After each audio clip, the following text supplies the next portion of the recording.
Walt studied at Caltech with his friend Elliot, and they later created a small company named Gray Matter Technologies. Later, he met Gretchen when she was working as his lab assistant. They flirted and eventually got engaged. However, after learning how wealthy Gretchen's family was, Walt abruptly left her. We do not know when Walt left the company after ending his relationship with Gretchen or what exactly caused him to leave. I think it must have been after Gretchen started dating Elliot.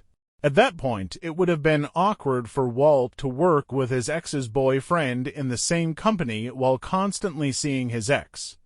So, Walt sold his share for $5,000 and left with the hope of achieving success in his field.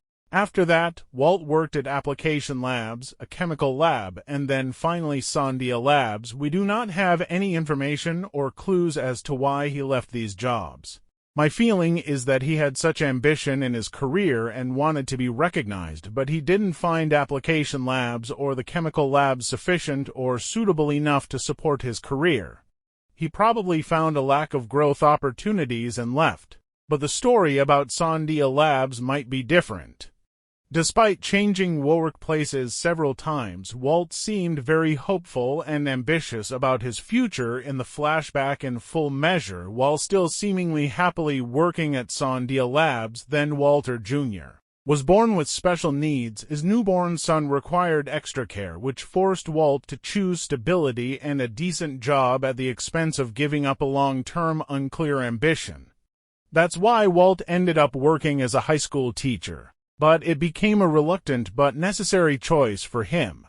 His fatherly instincts outweighed his desire for recognition, which didn't disappear, only being suppressed until his cancer diagnosis. Some people argue that Walt was too egoistic, unpleasant, and hard to work with, which is why he left the company and his other jobs, but I don't think we have enough evidence to support this claim.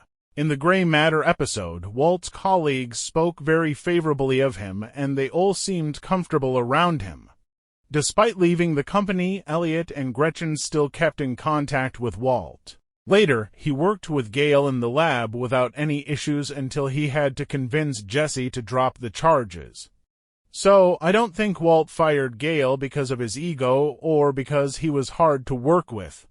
He later worked with Todd, again with no issues at all. Yes, he had some rough times working with Jesse, but keep in mind that he had a cancer diagnosis, was still affected by the past with gray matter, and had to make a large sum of money in a short time in a very dangerous criminal world. It was a very specific circumstance, and I don't think his work history with Jesse is a great indicator to illuminate his backstory.